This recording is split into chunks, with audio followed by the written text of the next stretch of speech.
Order number 5, papers. Honorable Naomi Wako.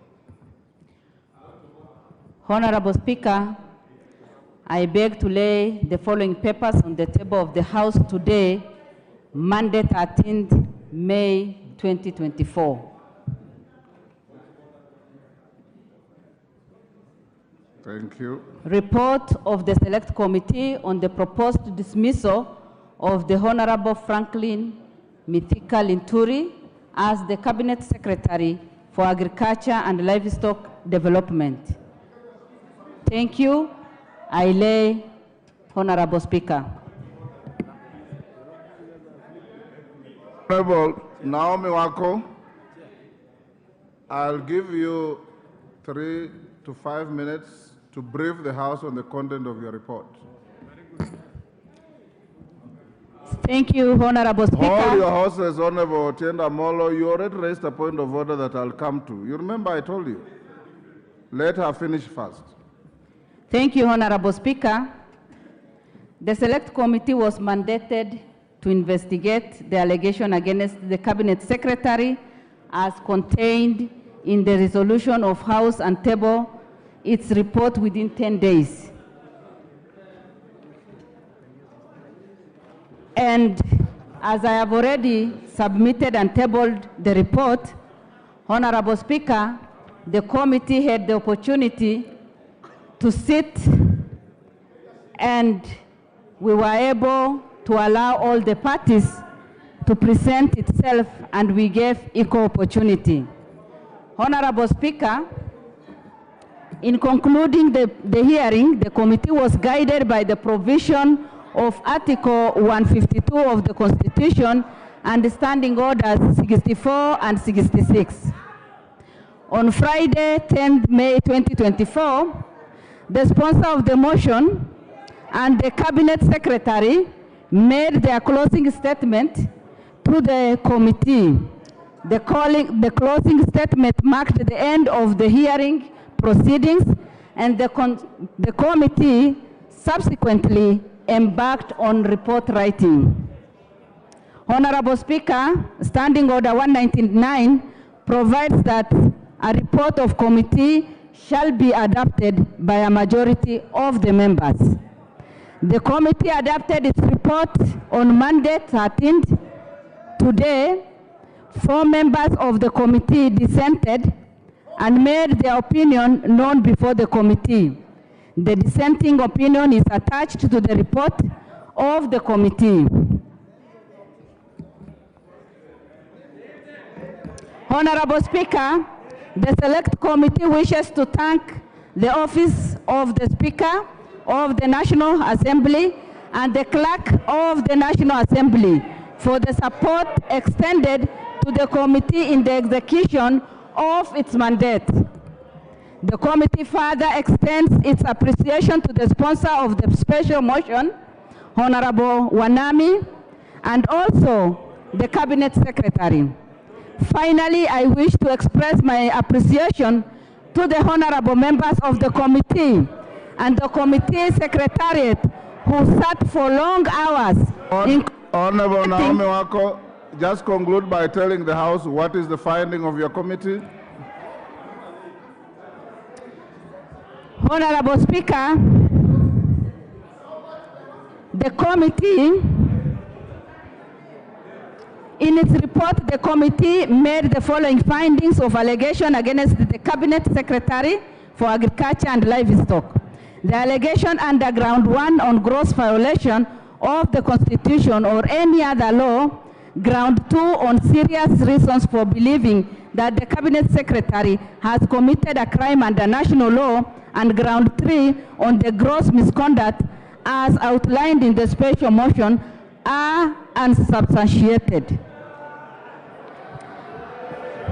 The committee... Order.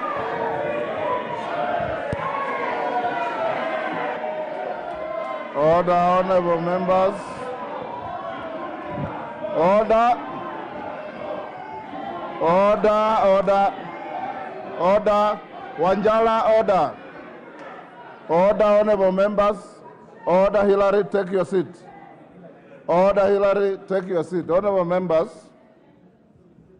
as you know, the Select Committee has discharged its constitutional mandate. Listen to me, I'm going back to what Otiende Amolo raised. Being an ad hoc committee in nature, the Select Committee now stands dissolved. 2, under Article 152 of the Constitution, as was read to you by the Honorable Otiende Amolo and myself, Sub-Article 9A, if the committee finds that the allegations are not substantiated, no further proceedings shall be taken. 2,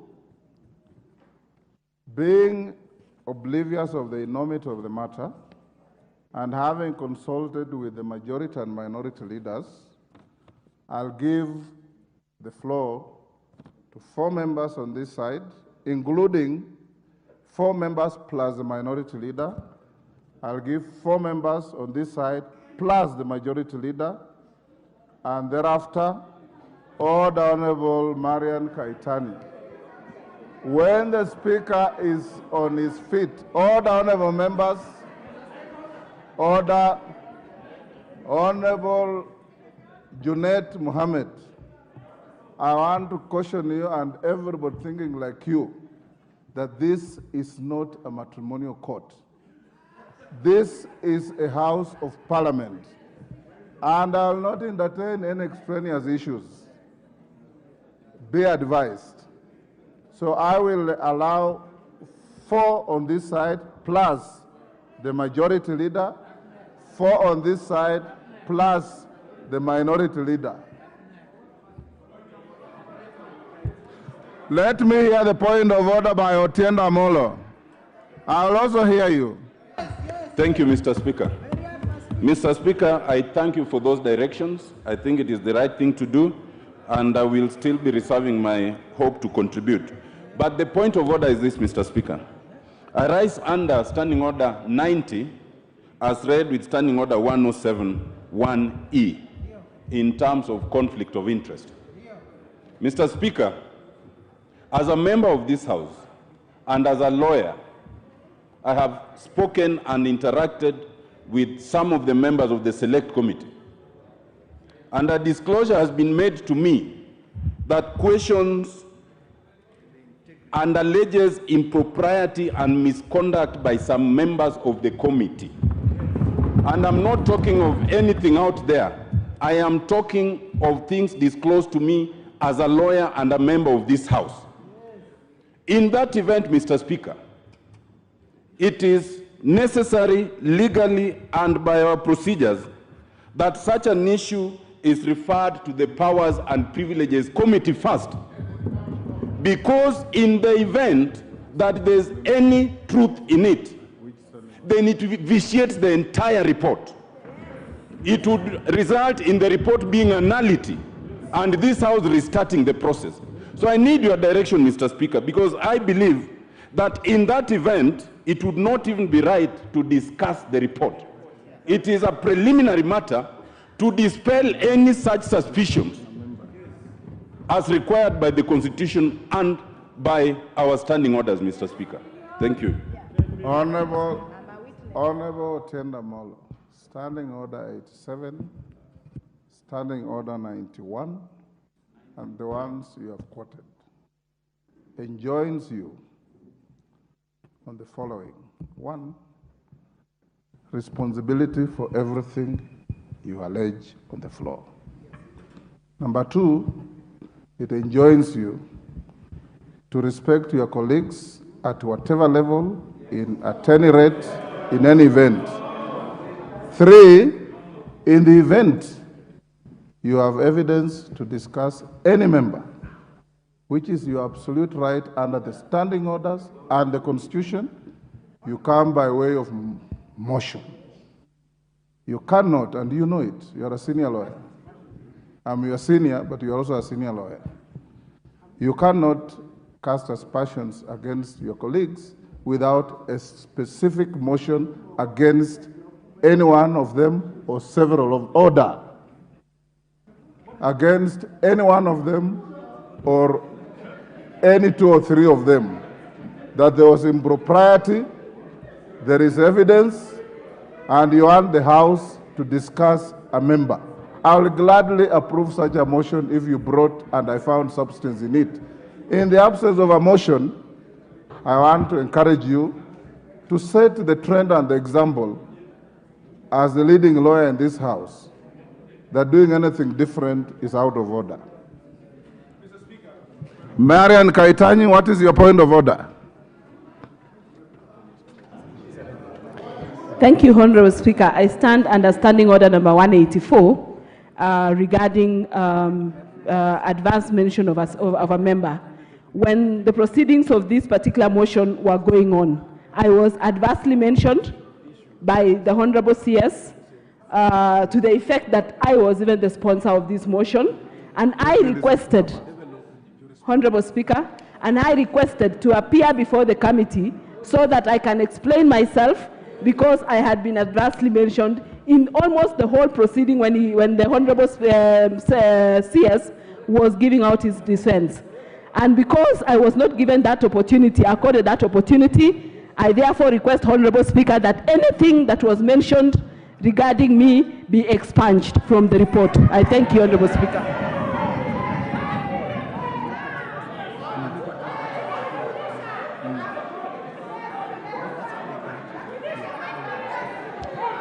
Thank you. Order, honorable members, order. Honorable member for Aldai, indeed, I got your letter this afternoon saying what you have just said, that you adversely mentioned in the proceedings at the committee, and that you needed time to go and purge any allegations leveled against you. Unfortunately, I got the letter when the committee's time was over. The committee has tabled a report. I have read through the report. There is nowhere where you adversely mentioned in the report, but under Standing Order 184, at an appropriate time, the Speaker will give you an opportunity to make a personal statement on the floor of the House, not today. Once you make that statement, it is not subject to order. The Speaker needs no assistance at all. Once you will make that statement, Marian, it will go to the Hansard. It will be part of the annals of the history of this House. I'm sure whatever was said about you, and I was following the proceedings, you are not maligned by one side. Both the accusers and the defenders were mentioning you in total abundance, as you know. You will make that statement, it will go to the Hansard, it will go to the records, it will not be subject to any debate by anybody. But I'll give you the opportunity to purge all those allegations against you. Can I have the names of these folks? One time. The names. Yes, Honorable TJ Kajwang. You know, Honorable Kajwang, you are a member of the committee. Yes, I am. And whatever Speaker, you wanted to do, you should have. I don't want to speak to the substance of the issues that are before us, because to do so, I would be a judge in my own cause. But, Mr. Speaker, this is the first time. Mr. Speaker, I'm trying to get your attention on this. I want to explore a constitutional issue. My minority leader, if you could just allow me to get the ear of the Speaker.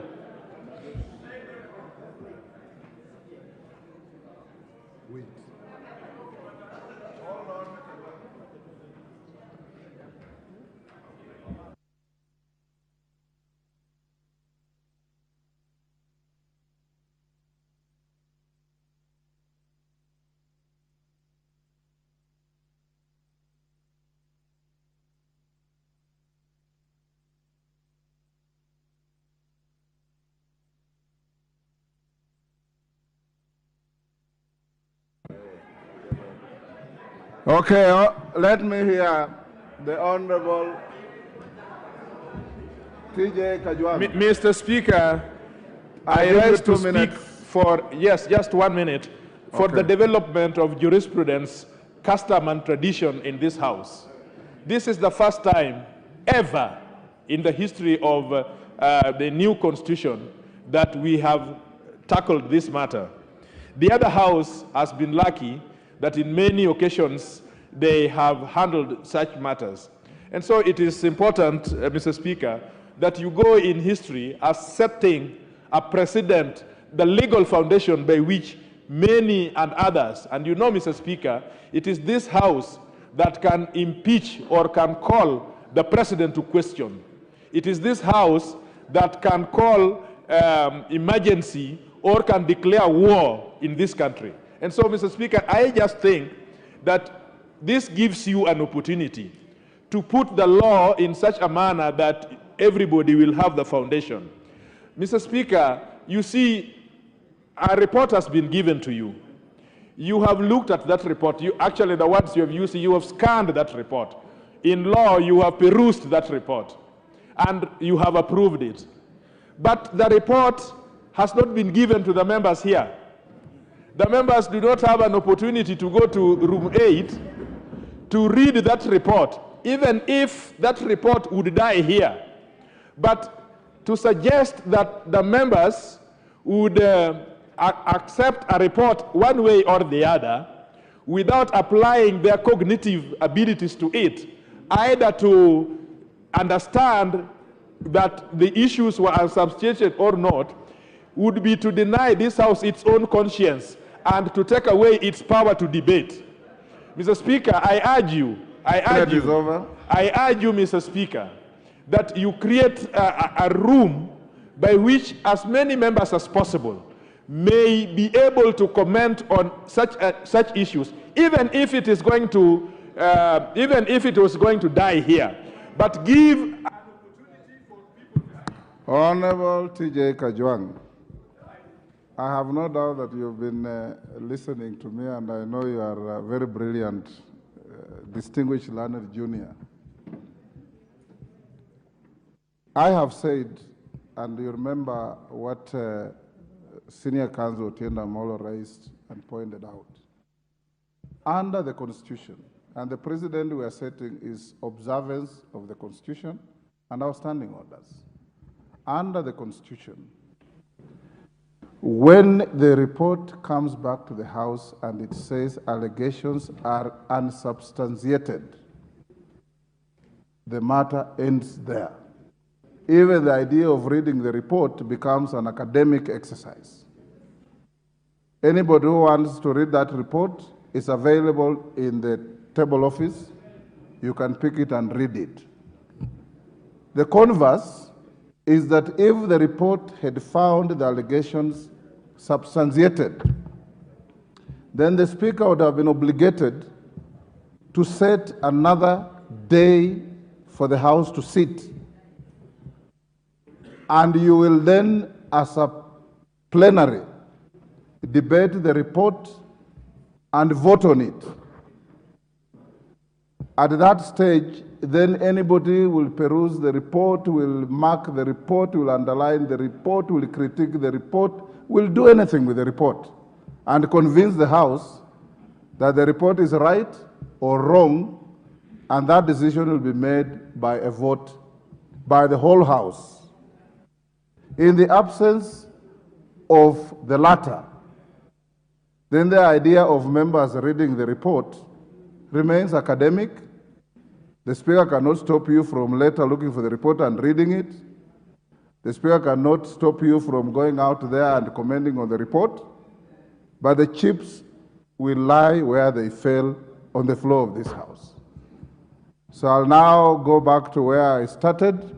And the first member I'll call to make a comment is one Julius Melly.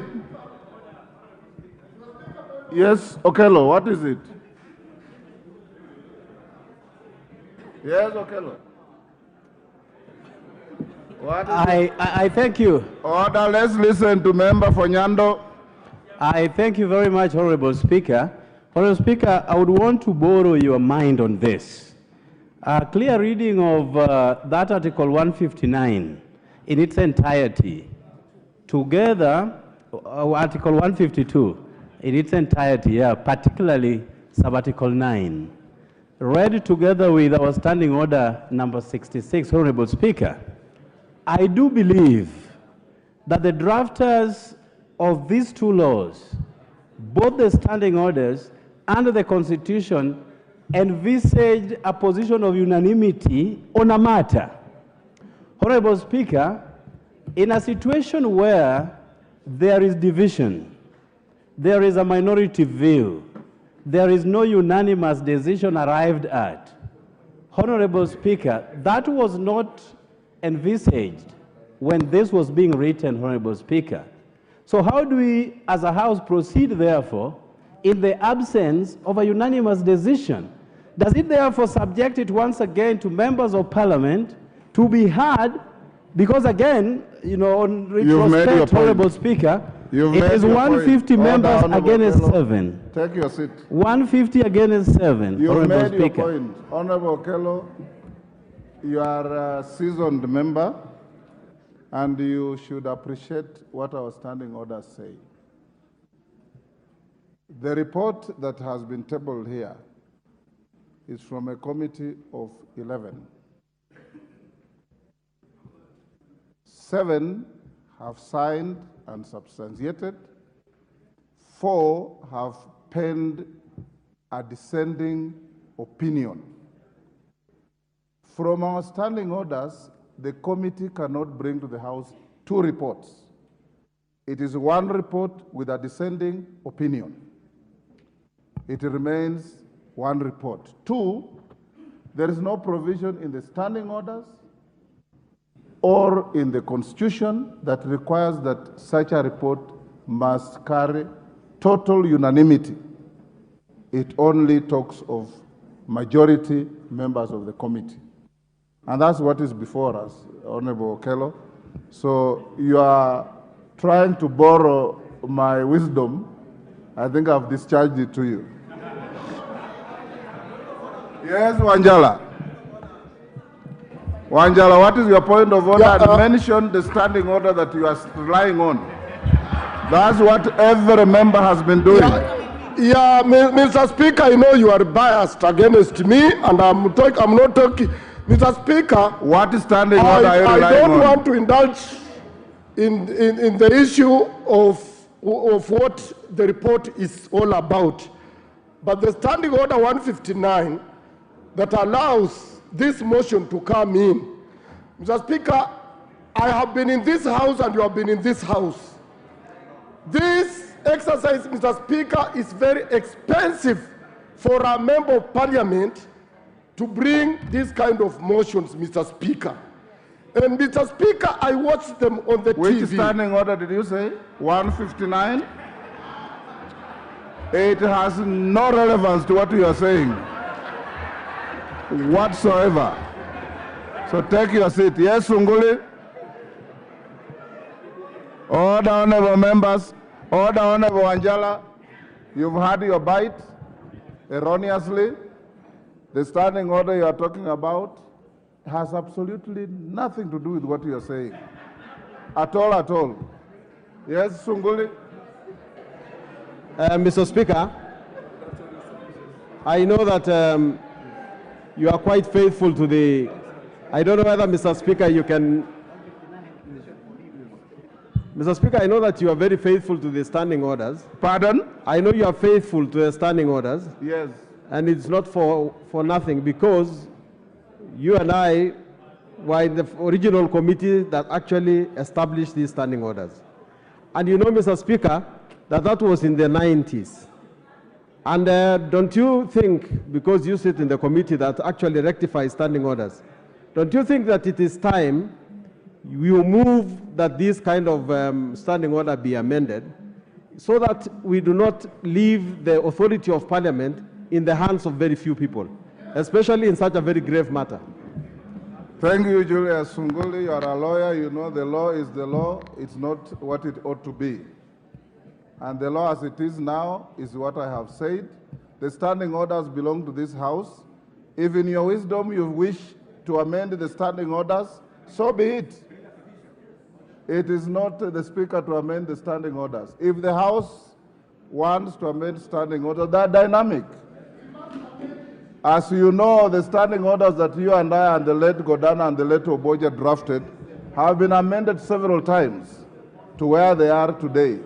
And you can amend them as you wish. Now let me, honorable members, allow a few members to make comments. Then we go to some other business. I'll start with the Honorable Opio and I. Each member has 3 minutes. The Honorable Speaker. 3 minutes. Is it? Huh? I thought we agreed 10 minutes. Majority and minority, I'll give you 5 each. Each member 3 minutes. Yes, Honorable Speaker, I think we should be a little bit more patient on this matter, Honorable Speaker, because this is a very, very important matter.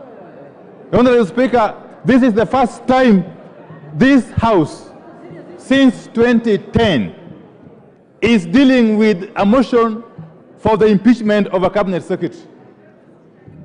It is the first time we are dealing with such a situation, Honorable Speaker.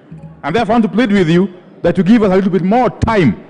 Honorable Speaker, I want to start from where Honorable Kelo left, very, very quickly. Honorable Speaker, I don't think it was the intention of the framers of our Constitution, 2010, that a decision of this House would be countermanded by a group of 7 people. Honorable Speaker, when we took a vote on this matter last Thursday, a whole 149 members of this House voted overwhelmingly to impeach Cabinet Secretary Mithika Linturi. It was not the intention, I submit, of the framers of the Constitution when they enacted Article 152, Sub-Article 9, read together with Standing Order 66(7), Honorable Speaker. Honorable Speaker, and I'm sure you know, you can teach us better. There is a danger in this idea of literally interpreting the law. I'm sure you know better than me of the Berryman case of 1946. Honorable Speaker, a purposive interpretation of the law would actually lead us to the conclusion that the decision of that select committee should have been subjected to validation of the whole House. Having said that, Honorable Speaker, there's a higher moral responsibility, Honorable Speaker, on the part of the Cabinet Secretary and indeed on the part of the appointing authority, following the overwhelming decision of this House last Thursday in a vote of 149 against 36. I don't think this matter should have even gone up to the select committee stage. In more decent democracies, the moment this House voted 149 against 36 to send Mr. Linturi home, the decent thing he should have done was to resign. Failure to resign, we would have expected the appointing authority to sack him, Honorable Speaker. Those two have not happened. Honorable Speaker, we are now back here today. We are back here today to continue from where we left last Thursday. Honorable Speaker, I want to persuade my colleague members not to give up, regardless of what the minority of 7 members have decided. Honorable Speaker, against all the available evidence, the minority of 7 members who have decided to let the Cabinet Secretary scot-free. This House must remain firm. This House must remain firm and assert its authority. Honorable Speaker, I dare say that following the vote of last Thursday of 149 against 36, this House will be in its rightful place to resolve not to have any dealings with the Cabinet Secretary Mithika Linturi. Honorable Speaker, this House has got the sovereign power on behalf of the people of this country to decide not to recognize Mithika Linturi as a Cabinet Secretary in this government. Honorable Speaker, regardless and despite the resolution of the minority of 7, Honorable Speaker, the minority of 7 have actually brought this House to shame, if I may say so. You have brought the authority of this House into disrepute. They have actually made us become a laughingstock in the eyes of the public. And therefore, to remedy that anomaly, Honorable Speaker, I would be actually right. I would be in order to persuade this House to decline, to refuse to recognize Mithika Linturi as Cabinet Secretary from now going forward, and to continue to urge the appointing authority, who is the President, to take the most logical step and sack this Cabinet Secretary, if only to save this country from the kind of ridicule it has been subjected to. With those preliminary remarks, Honorable Speaker, I reject and I oppose. Thank you. Order, Honorable Wandai. There is nothing to reject. You just make your comments. You are not going to vote anything. I now invite Honorable Osoro. Thank you very much, Honorable Speaker. Honorable Speaker, this is a house of debate and procedures. And I dare say, Honorable Speaker, that this is a granary of wisdom, where every profession is actually represented here. We have experienced lawyers of the advocates of the High Court. We have doctors. We have accountants. We have bishops.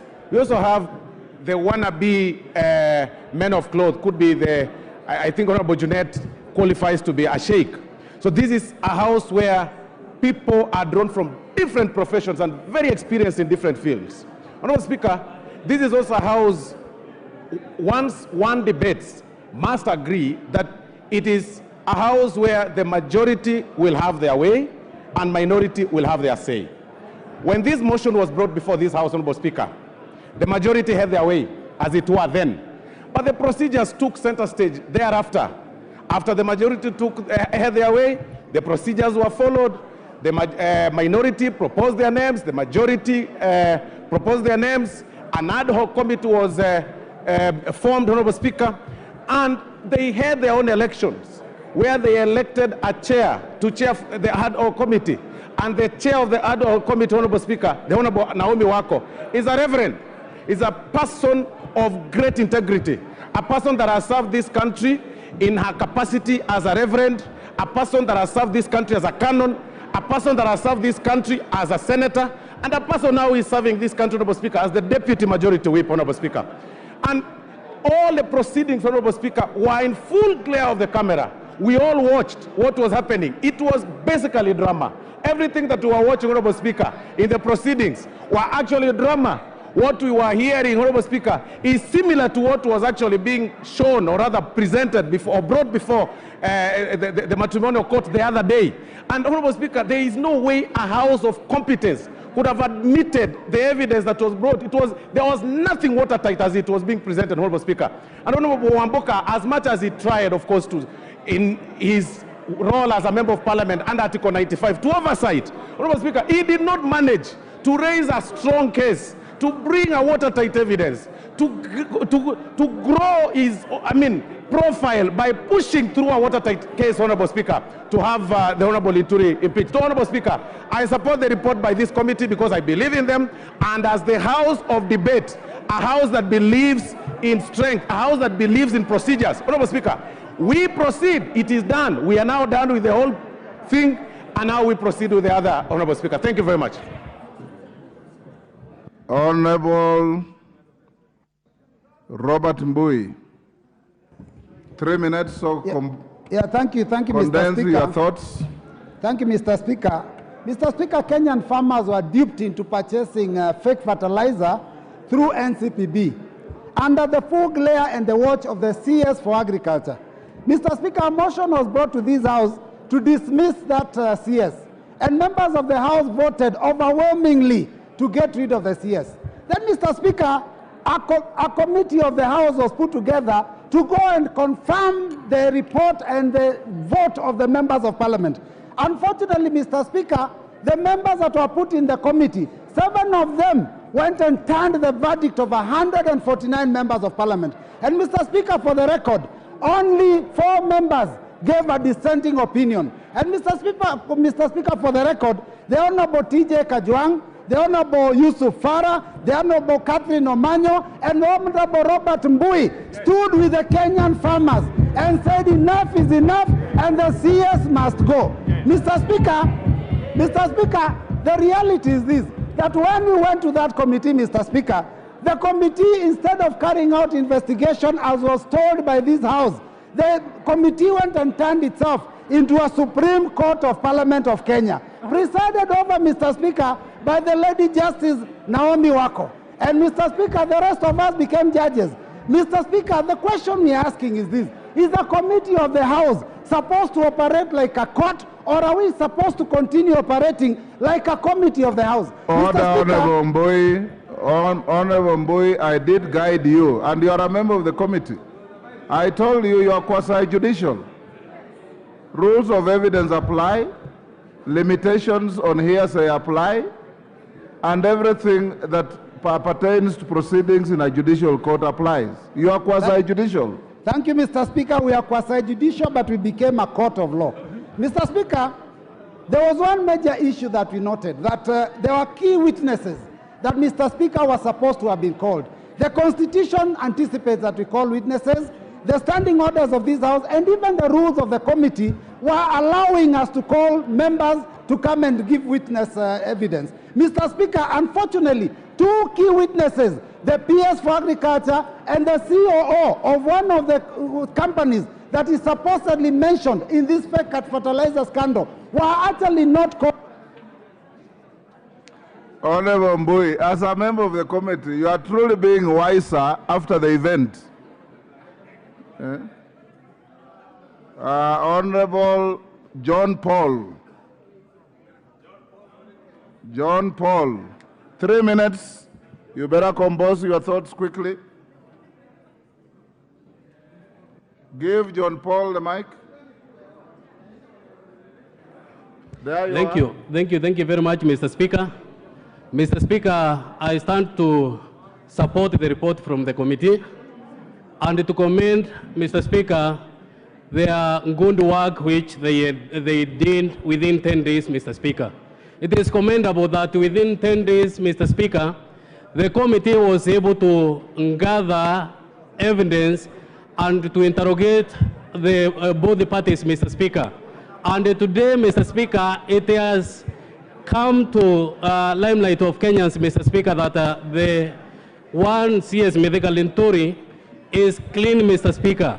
And Mr. Speaker, I urge members, when the motions such as this, Mr. Speaker, is brought before this House, Mr. Speaker, it's good for any member who is bringing such motion, Mr. Speaker, of impeachment to do due diligence, Mr. Speaker, and gather enough evidence, Mr. Speaker, which can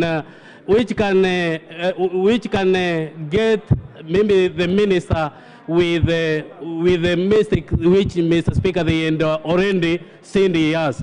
So, Mr. Speaker, this committee consisted of the competent members, Mr. Speaker, who are capable of interrogating the CS, Mr. Speaker, and they were able to bring forth, Mr. Speaker, to this honorable House, Mr. Speaker, that the CS is clean. Mr. Speaker, it should also be noted that when impeachment motion is brought in this House, it should not be brought, Mr. Speaker, with perception that maybe because maybe a person has a bad name or maybe the look of that person, Mr. Speaker, that person maybe qualifies to be impeached. So my advice to the CS Agriculture, Mr. Speaker, is that he should stand firm, do work to the Kenyans, Mr. Speaker, so that the Kenyans can have enough food, Mr. Speaker. The work he is doing currently is doing good. Thank you, Mr. Speaker, and I beg to support this report. Thank you. Irene Mayaka, 3 minutes. Thank you, Honorable Speaker. Honorable Speaker, I also stand here to express my complete disappointment that 7 honorable members averted the will of so many other members of this House. And Honorable Speaker, I am actually really disappointed on behalf of the farmers of not only Nyamira, but the whole of Kenya. Honorable Speaker, Article 153 of our Constitution is very clear that the CES is accountable individually and collectively to the President of this country. And in so doing, Honorable Speaker, it also says that the Honorable CS is stopped from not taking accountability when anything goes wrong in his ministry. Honorable Speaker, the CS cannot run away from the fact that the ultimate responsibility actually stands with him. Honorable Speaker, I watched the proceedings of the committee, and one of the things that really caught my eye is when the CS proudly demonstrated to the committee of the positive things that he has done for that particular ministry. But the same CS refuses to take responsibility when one thing goes wrong in his ministry. Honorable Speaker, if you look at Article 201 of our Constitution, it clearly says that public money shall be spent prudently and responsibly. It does not make sense, therefore, Honorable Speaker, why money that was allocated to one particular part of the department was reallocated to NCPD and therefore used in a manner that was not prudent. I do not understand, therefore, Honorable Speaker, how the Select Committee, the 7 of them, decided that this CS was not culpable of the crimes that he committed. Honorable Speaker, I would also like to state this, that the Article 43 of our Constitution is very clear. It says that every person has a right to free access of food, but not only food, but that food that is actually of good quality. Honorable Speaker, the CS in his admission said that out of the 3 million bags, that only 3,000 bags were actually fake fertilizer, and that they withdrew this from the people. But Honorable Speaker, that is not taking enough responsibility for a fault like that. Because Honorable Speaker, what if this particular... Your time is up, Honorable Mayaka. Dr. Mutunga.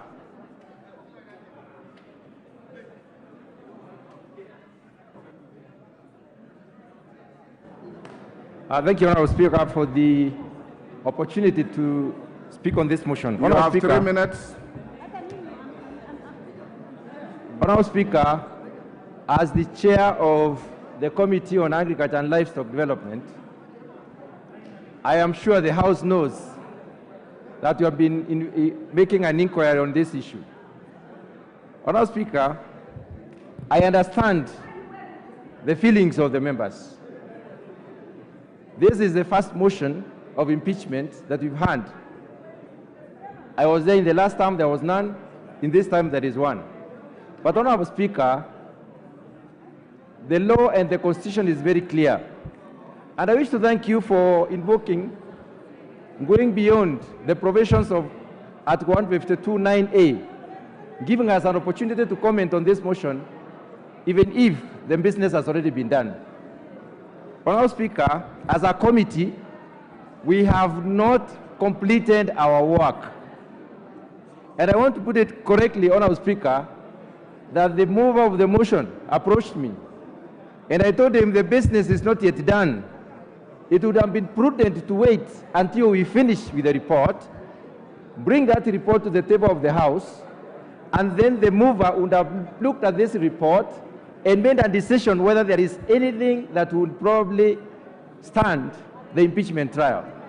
So, Honorable Speaker, in my very considered opinion, this motion was taken in haste. We should have taken more time so that we consider the report when it is brought before the House.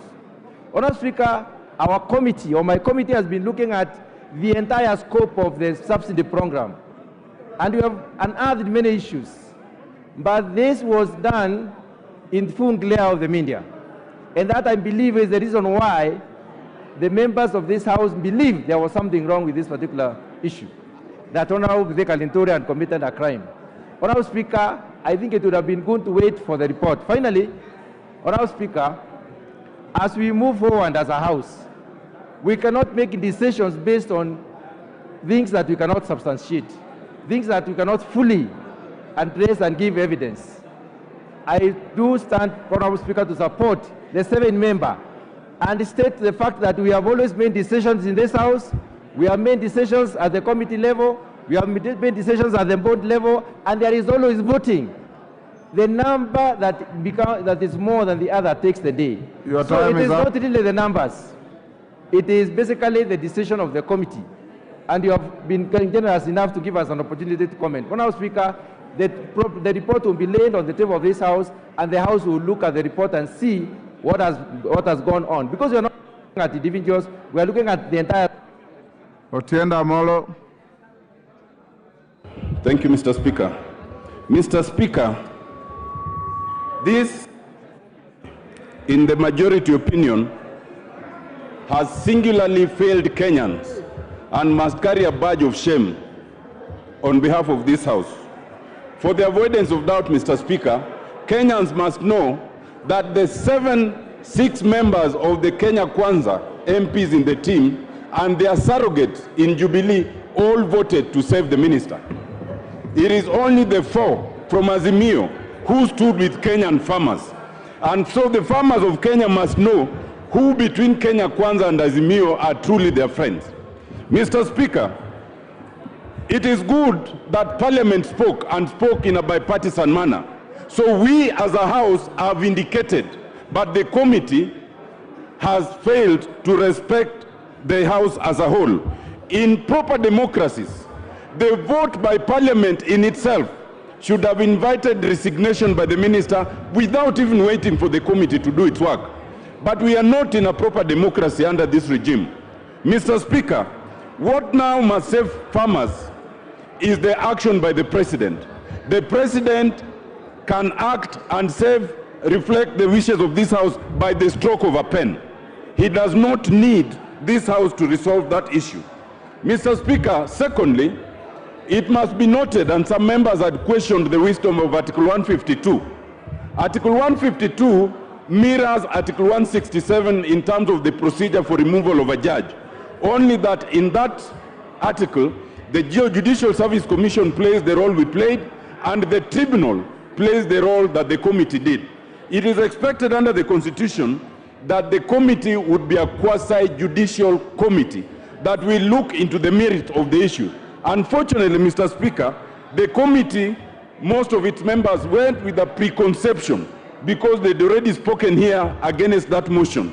And instead of therefore exercising independence of mind, they went with a fixed thought. Mr. Speaker, we must learn a lesson. Number one, we should not allow the majority leader to sabotage such a motion as he did in this case. Number two, Mr. Speaker, the mover should be the one to suggest the names of those constituting the select committee. And more importantly, number three, Mr. Speaker, we should ensure that the members are knowledgeable, they have integrity, and they are independent. Thank you, Mr. Speaker.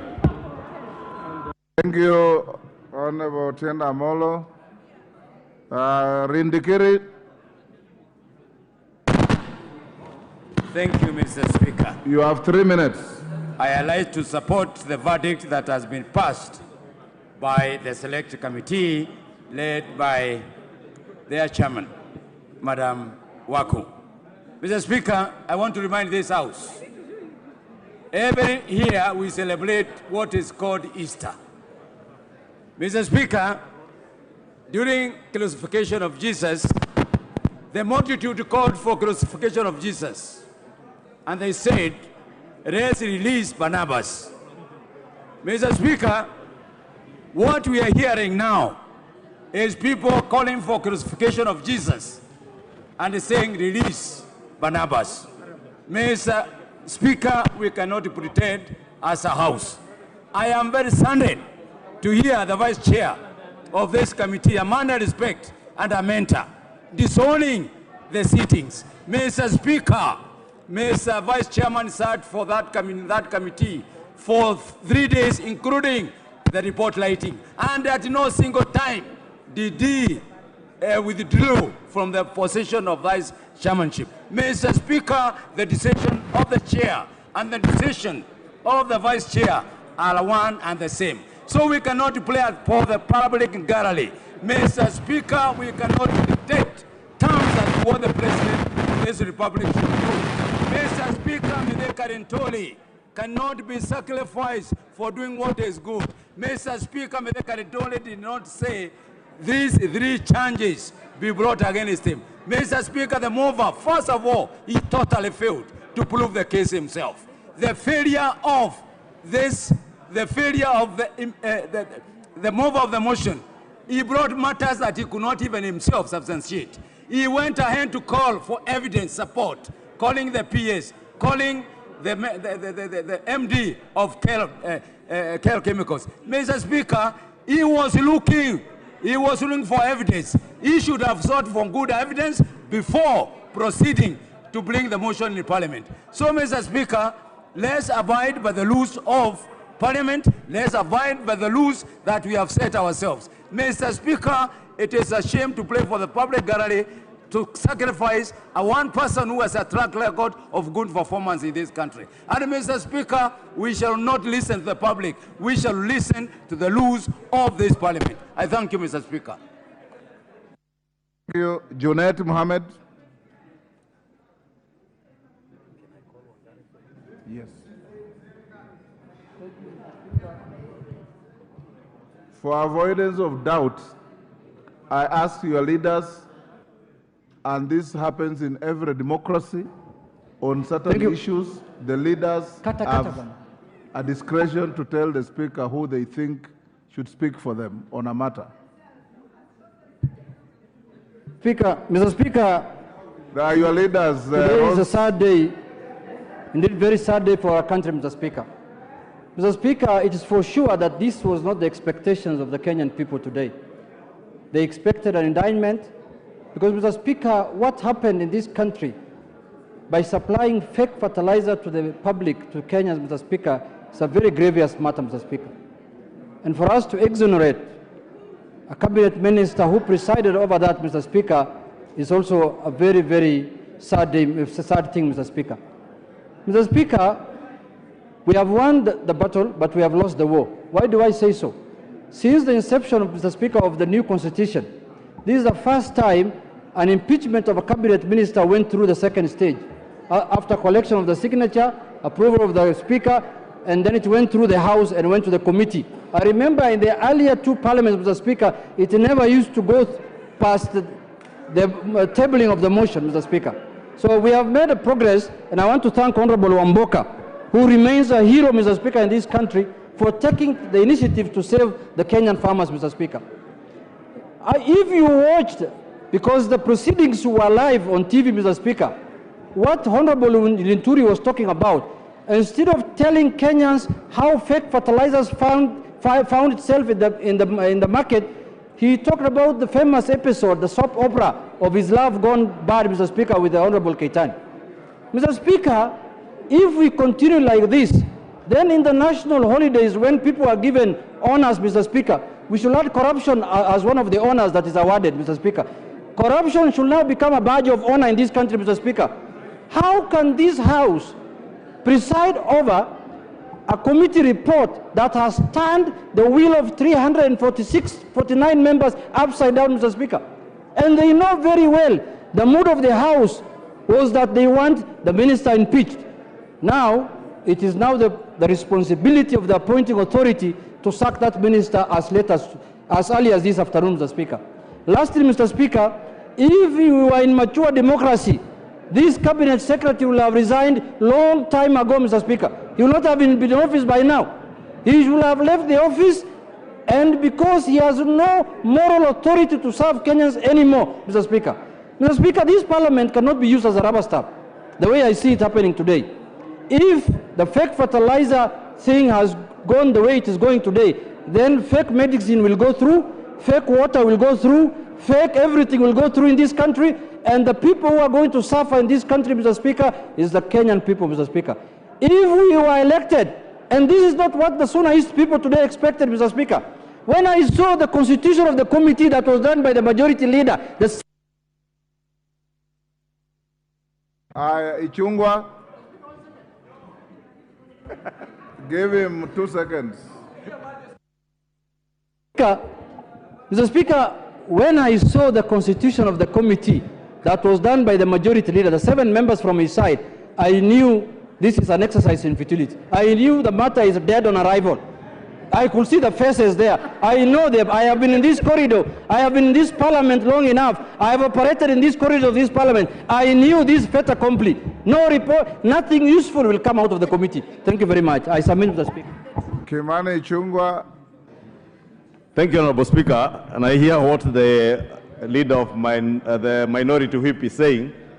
And it is true, Honorable Speaker, that if you have been here long enough, like the Honorable Junet Mohammed, and many others, including Robert Mbui, who was a member of this select committee, you would know then that impeachment of a cabinet secretary is not a matter that you vote and make a decision based on emotions. It's also not a matter that you decide based on whether you like somebody or you dislike them, or whether they answer your calls or reply to your texts. It is a matter that is based on the law. Honorable Speaker, the preliminary objections you had from the Honorable Otiende Amolo and the leader of minority speaks volumes to the issues that I was speaking to here last week. That one, we sought to impeach a cabinet secretary without duly considering the provisions of Article 152 of our Constitution, and especially so Article 152(7), and our standing orders from Standing Order 64 to 68. Honorable Speaker, you remember me advising the Honorable, the sponsor of the motion, the Honorable Amboka, that if I were him, I would have been patient to allow conclusion, a logical conclusion of the inquiry by a committee of this House under the leadership of the Honorable Mutunga, the Committee on Agriculture, that I would have been patient to allow investigative agencies to investigate and see if there's culpability on either the cabinet secretary or any other public officer before proposing an impeachment motion. Honorable Speaker, this report, as you said, it is good for academics. And it is important that all the 349 members of this House read that report so that they understand that impeaching a cabinet secretary can never be anchored on our feelings, our emotions, and whether we like somebody or dislike them. That we must ensure any time you want to impeach a cabinet secretary or a public official, it is based on what is provided for in law. Was there particularity in the allegations in that motion? I submitted, the Honorable Speaker, last week, that the motion was laden with generalities and newspaper articles, and therefore would never have passed the test of time if you subjected it to the provisions of the Constitution, our own standing orders, and indeed precedents that has been set by courts of law. And I pointed out the famous Wambora cases, because Governor Wambora, Honorable Speaker, you remember, is one of the public officers that were impeached more than any other public officer. And therefore, I want to urge members, Honorable Speaker, that this becomes a lesson to learn for us as a House. If we propose motions to impeach cabinet secretaries for the sake of it, we will make this House extremely impotent. We will become impotent because we are acting at the whim of the moment. We are not patient to get substantive issues that can truly impeach a cabinet secretary. I look forward to a day, Honorable Speaker, that under the provision of our 2010 Constitution, we will offer meaningful oversight over cabinet secretaries, that we shall take our work seriously as a House, and we make sure, Honorable Speaker, that if we do an inquiry like we were doing, Honorable Speaker, we base all our deliberations on facts and not emotions, Honorable Speaker. I hope, Honorable Speaker, that this report, when we read, we will be able to internalize the reasons as to why those who say that all the allegations are not substantiated, the reasons and the reasoning behind it. Honorable Speaker, I know there are those who have expressed their minority opinion. And Honorable Speaker, I had a brief look at that report, and it is all based again on emotions and what they want to say are perceptions Honorable Speaker, the drafters of our Constitution, including the Honorable Otiende Amolo, who drafted this Constitution, should have then considered putting either under our values the question of perceptions, our national values, or probably part of the reasons under Article 152 of our Constitution as to why you would impeach a cabinet secretary, then you should have included perceptions. But our laws, our Constitution, our standing orders do not offer us an opportunity to impeach a cabinet secretary or any other public officer on the basis of perceptions. You may perceive somebody as dislikable, Honorable Speaker. You may perceive somebody as arrogant or as corrupt, but that is not provided for in the Constitution and in our laws. We are the lawmakers. We are the first people who should be the first defenders. Thank you, Honorable Speaker. I was saying, Honorable Speaker, we swear by the Bible and the Holy Quran when we take oath of office to defend the Constitution and the laws of this Republic, Honorable Speaker. We must always be at the forefront to defend the Constitution and the laws of our country, Honorable Speaker.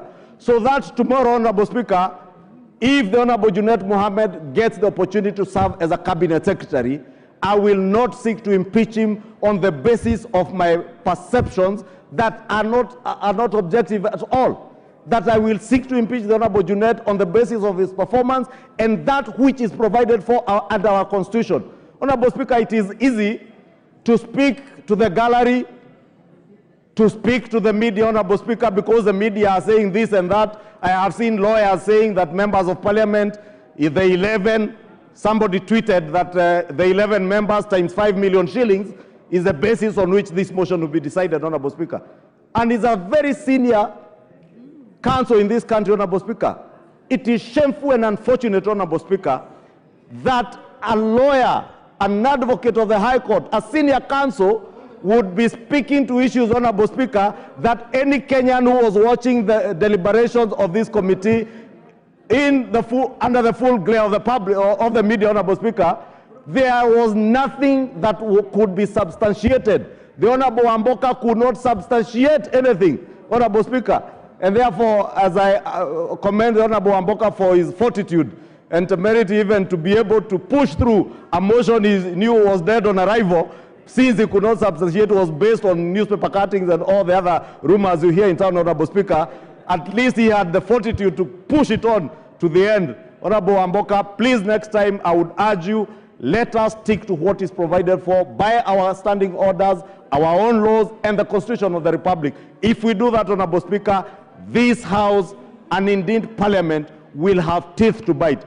Otherwise, if we abuse the provisions of our Constitution to just collect signatures and sign signatures and push, Honorable Speaker, in an attempt maybe to blackmail or intimidate cabinet secretaries, we shall be rendering this House impotent, and that will be the end of Parliament, Honorable Speaker. I pray to God and urge members that next time we want to impeach a cabinet secretary, yes, let it be based on the law, the Constitution. Order, Majority Leader. Yes, Ocheng, what's the point of order?